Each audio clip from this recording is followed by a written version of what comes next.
Hi, this is Dan Hickman at Southeast Spanish Translation and Apostille Service. Today I'm going to talk to you about the 5 most commonly asked questions regarding federal apostilles that are used in Spain, Portugal, and a variety of other countries.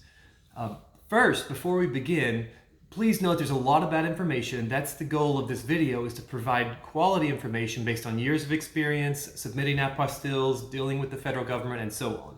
So today I'll try to answer the 5 most important questions. Before we begin, it's very important that you subscribe. I understand you don't need to probably watch all of our videos about translation and apostilles. However, if you watch this video and learn something from it, and then later you need to find us, it'll be on your YouTube subscriptions, and you may be able to share it with some of your friends and help others as well, and we can together battle all the bad information regarding apostilles out there. Okay, so subscribe now and we'll get started. Okay, first and most important question, federal versus state apostille. The question is really simple. Do you need to take your document to the federal government, or do you need to take it to the state government? The issue is a lot of people over the years have gotten the FBI background check from a channeler or directly from the FBI, and it looks like this, typically signed now by Kimberly J. Del Greco. And they take it to the state, Secretary of State, and have it apostilled, sometimes notarized first, and that's never valid for Spain and most countries. So what needs to happen is you need the federal apostille. It's going to look like this, and it is issued only by the U.S. Department of State in D.C. So to make a long story short, FBI background check, federal apostille. In some situations, you can get a state level, which means if you're from the state of California, for example, you could get a California state background check and have that apostilled in Sacramento, just for example. However, that only validates your history in the state of California, which is why the federal background check is better 9 times out of 10. I usually say federal is best unless you have it in writing that you can get a state level background check. And in some cases it happens. Spain, for example, Portugal, they almost always want federal level background checks, which is the federal IDHS, or the background check, Identification History Summary, which is then validated by the federal government. Question number 2, should I notarize my federal background check? It's a simple question with a simple answer. No, you should not. There's a lot of bad information that says, even on the Department of State's website, it says documents must be notarized before submitting. That's on a page that's referring to powers of attorney, state-level documents that are not issued by the federal government. Federal background checks are issued by and signed digitally by Kimberly J. Del Greco, a federal officer. So it's her name that receives the signature verification for the apostille. So just for example, here's one in my hand. This has been federally apostilled. No notarization stamp on it. Cannot be notarized. It should not be notarized. In fact, if you notarize your background check and send it to DC, it will be rejected every time. So long story short answer, do not notarize your federal background check. Question number 3, PDF version versus original to submit for an apostille. This is a good question, and it has a somewhat of a complicated answer, but the short answer is PDF is completely fine. To make a long story very short again, years ago, the government issued background checks that were signed and embossed by federal officers. That went away several years ago. They used to look more like a birth certificate on higher quality paper with verifications in the paper. Now they're all the same. You get the digital version by PDF with the signature on it, and then if you request the hard copy by mail, it comes in the mail. It's exactly the same. It's just printed out actually by a third party. So there's no difference in the PDF and the original. We still have to print the PDF and ship it to DC. They've modernized their process a little bit, but not by much. So there is no difference between the PDF and the hard copy original. So there's no reason to wait on it. If you've ordered a hard copy and you already have the PDF, you can get started with the PDF. You do not need to wait on the hard copy. That's a simple question with a simple answer. Question number 4, urgent processing, expedited processing, does it exist?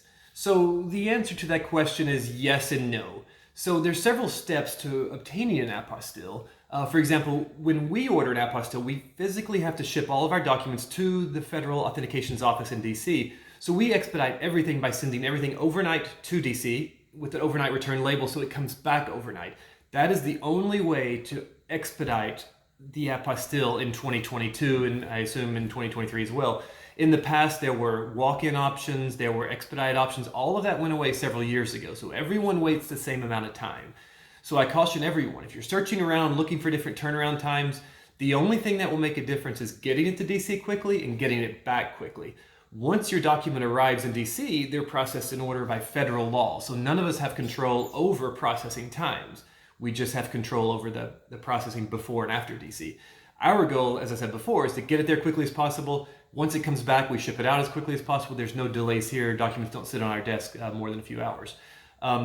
But if a third party tries to sell you expedited service and says they can get a document in 5 or 7 days, they may be trying to take your document and pass it off as a copy at a state level.